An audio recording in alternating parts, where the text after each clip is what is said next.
Hello everyone and welcome back to my channel. In today's video I'm gonna show you how you can light up your scene with artificial lighting. As last time we talked about exterior lighting. If you want to check that video, click this link here. But now I decided to move on to the interiors and show you a bit of a guide on how you can work around with these types of lights. And I tried to do it as beginner friendly as possible so that all of you can understand it and play around with it. So as you can see, I'm using the same 3D model that I made for the exterior lighting and also for the fabric material right there. So I made the exterior look like a sunrise scene or something like that, so that we can have a darker interior but still get a bit of atmosphere from outside. But this was just personal preference. So if we go on this plus icon, you can see that we have a category for lights. In here we have the directional light, which is basically the sun, or if you want to emulate the moon. Then we have point light, spotlight, rect light, and the skylight is also used for the exterior. So we only have these three types of lights. So let's drag the rect light first. I'm gonna drag it into my scene and we'll have a look. Okay, so this is basically our light. It's just a rectangle that emits light, and that is why we have these very beautiful soft shadows. If you don't have these type of shadows, you can just go into the outliner, check in your light, and then scroll down here until you find cast ray tracing shadows. And if it's not enabled in the project, you can just enable it here. If I set it to disable, you can see that they emulate some sort of a soft look, but here you can see a sharp edge. But if I turn it to enabled, you can see that everything looks very nice and realistic. So you can use these types of lights for LEDs, for example. For LED strips, I have one right here below this kitchen shelf. So if I turn it on, is this one. You can see that I placed one in here, and now as you can see, I do not see the light. We can only see those in the reflections. If you can see that circle around here, that's our light. But if you don't want to see that, you can check the specular scale to 0, and with this it will no longer affect the reflective surfaces. So you may use this if you want, like in the back of a window, to create some sort of soft light inside your scene and put more. And you can see that it looks like a daylight overcast look. So that is one purpose that you can use it for. Now obviously you can change the dimensions of this and the intensity. This first slider is the intensity, so I can make it brighter or dimmer. I'm gonna set it to 5 for now. And here we have the source width and the source height. And if we change it, you can see that the light changes accordingly to our settings. So you have immense possibilities with these ones. The attenuation radius is very important so that you can determine how far the light reaches an object. So if you set it to maximum, you'll have no problem.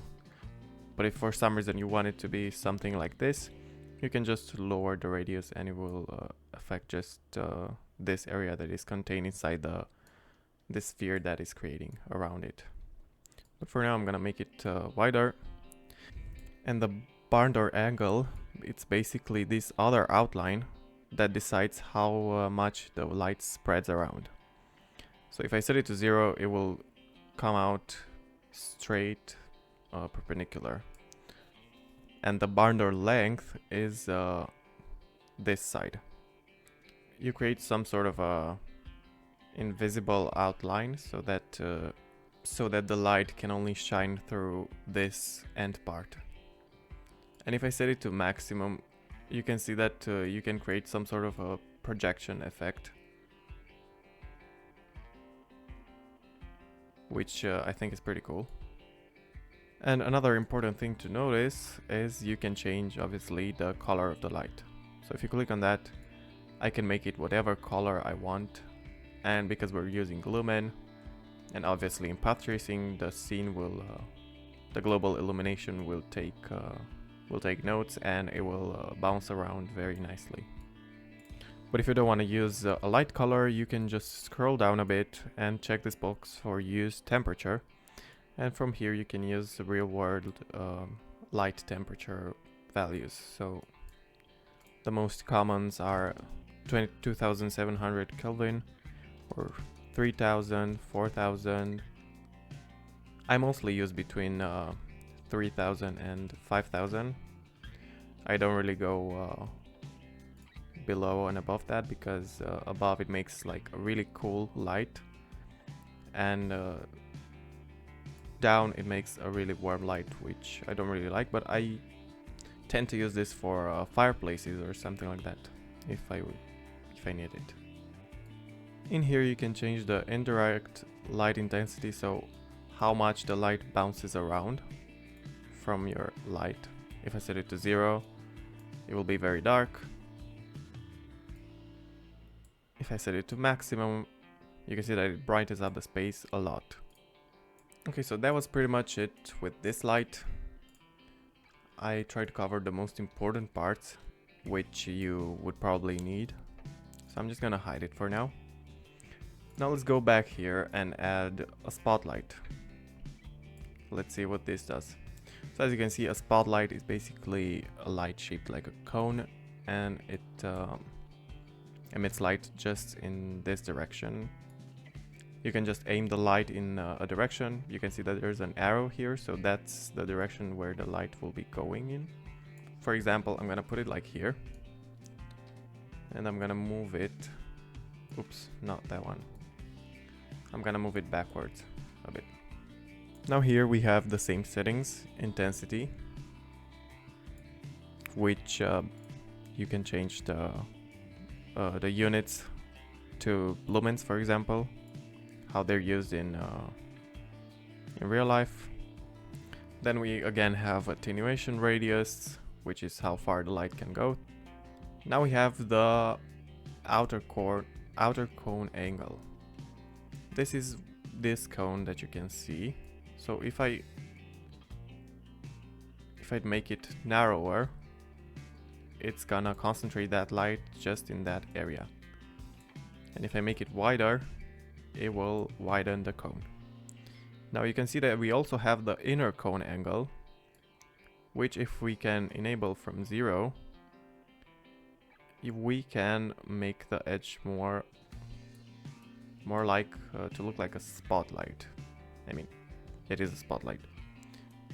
I mean the ones that are used in performances, you know, that shine the light onto the artist and stuff like that.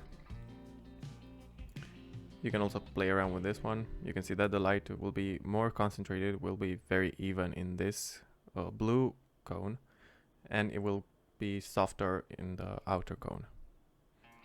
But if we look at the shadows, you can see that they're very unrealistic. They're all sharp, and that does not happen in real life at all. And that's because our light has a radius of 0, which means if I were to explain a bit of light and shadow theory, the softness of the shadows depend on the dimension of the light source and the distance of the light. A wider source light gives us a more softer look. So you can see that we have here source radius, which is set to 0, which means our light source is 0 centimeters.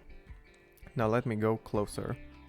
And if I set it to 1, 2, 4, you can see that we have this sphere that is creating around the light, which is basically the dimension of the light. So I'll put this usually like a value of 3, which will be pretty similar to a light bulb. And you can see that now we have a softer edge. And what I mean by distance is that you can see here, I mean, let me try to make this 15 or something. By distance, I mean that the shadow closer to the object that is casting the shadow will be sharper, and as you go far away, it will be softer. Because the distance between the object and the one that is casting the shadow on is too much. But obviously this changes with the source radius, so now I've set it to 15 so that you can see the difference. But if I put it to 3, you can see that it's a bit more sharper because the light is not so big anymore. And apart from that, we have this another slider, soft source radius, which if we increase, you can see that the reflection of the light will be softer as well. Now this is a glass material, so it will reflect very sharp. But if I change the soft source, you can see that it becomes very soft in the reflections. But I usually leave this to 0. Or maybe I would just put it at the same level as the source radius. But now if we go back to the light, you can see that we have another slider, which is the source length. Now if we increase this, you can see that we can create some sort of a tube light.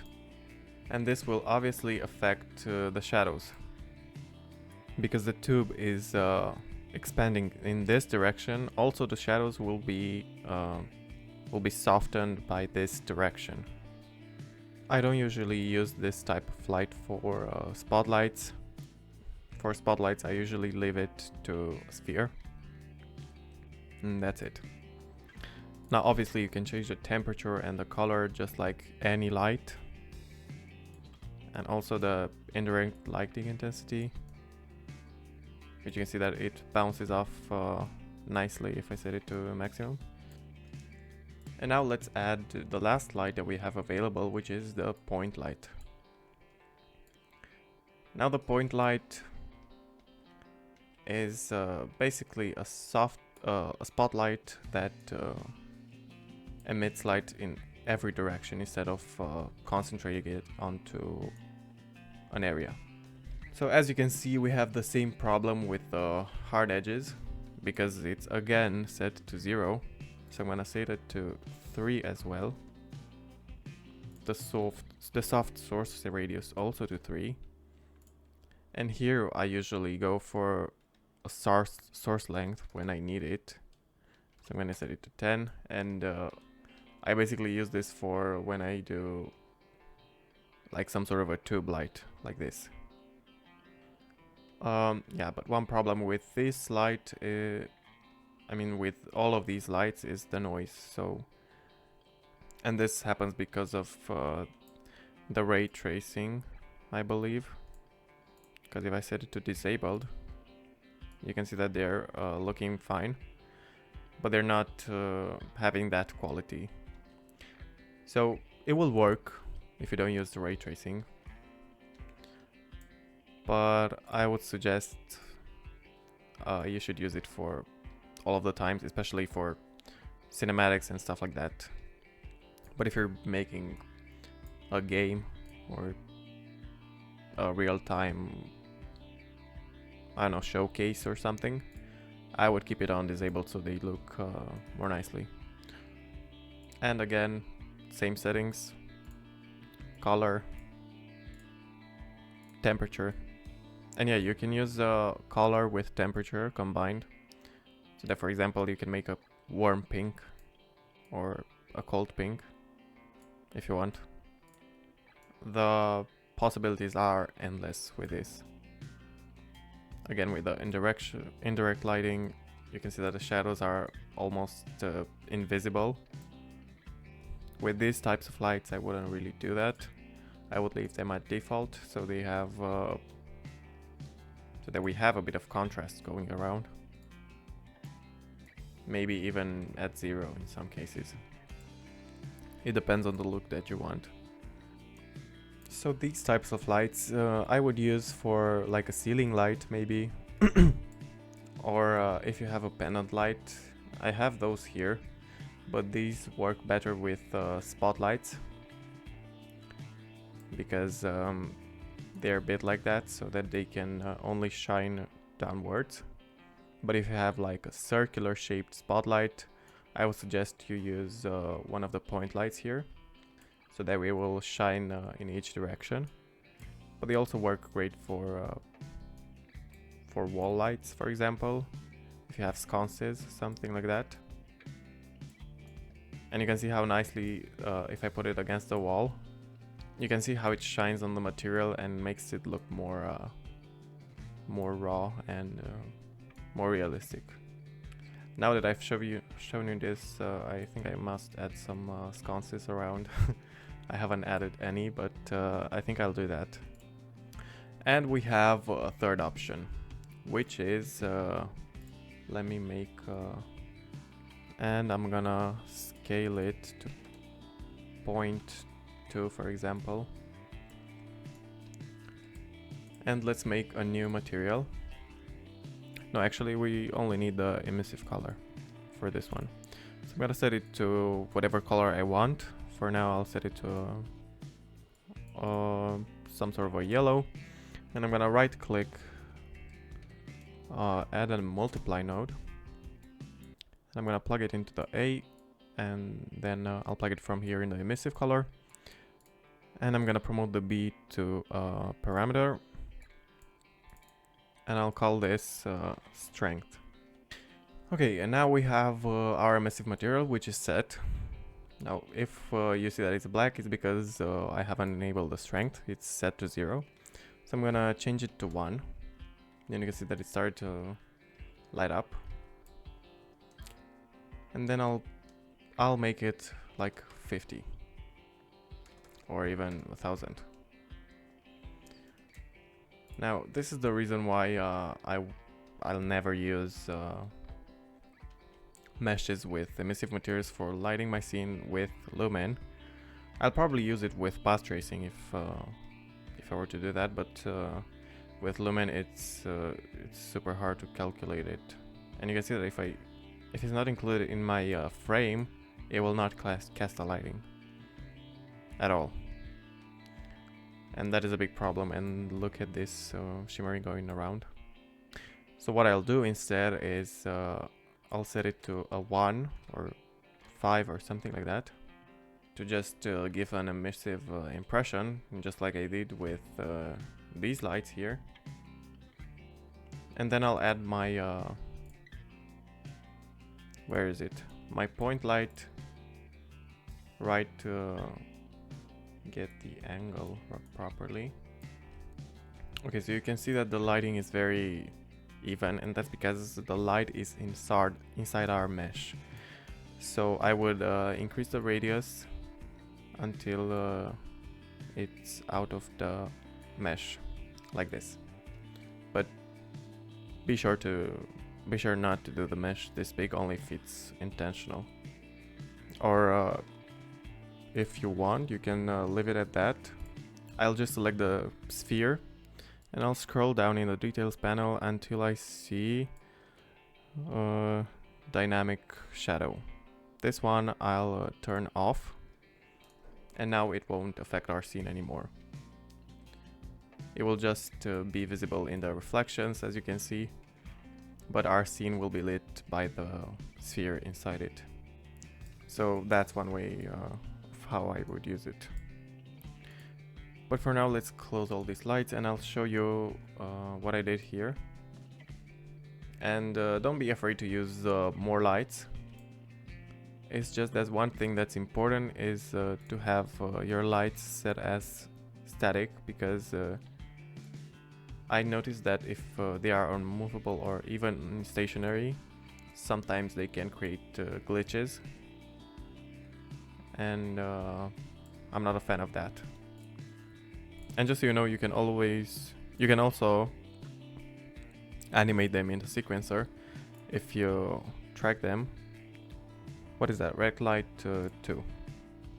So I added that to my sequencer, which is this one over the table. And if I go here in the light component, I can click on the plus button and I can basically add whatever I want from here. So I'll scroll down and add this in hidden in game.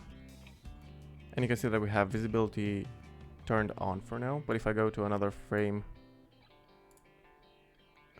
oops, forgot to add a keyframe at the start. So now if I select this one and turn it off, it's on, and then after this frame it will be turned off. And if I want, I can click on it again, another keyframe, and turn it on again, or change the intensity or whatever I want. So that was it for this tutorial. I hope you guys found it useful, and if you did, make sure to like and subscribe, and let me know in the comments what you think of this video. And I will see you again on the next time. Have a great day. Goodbye.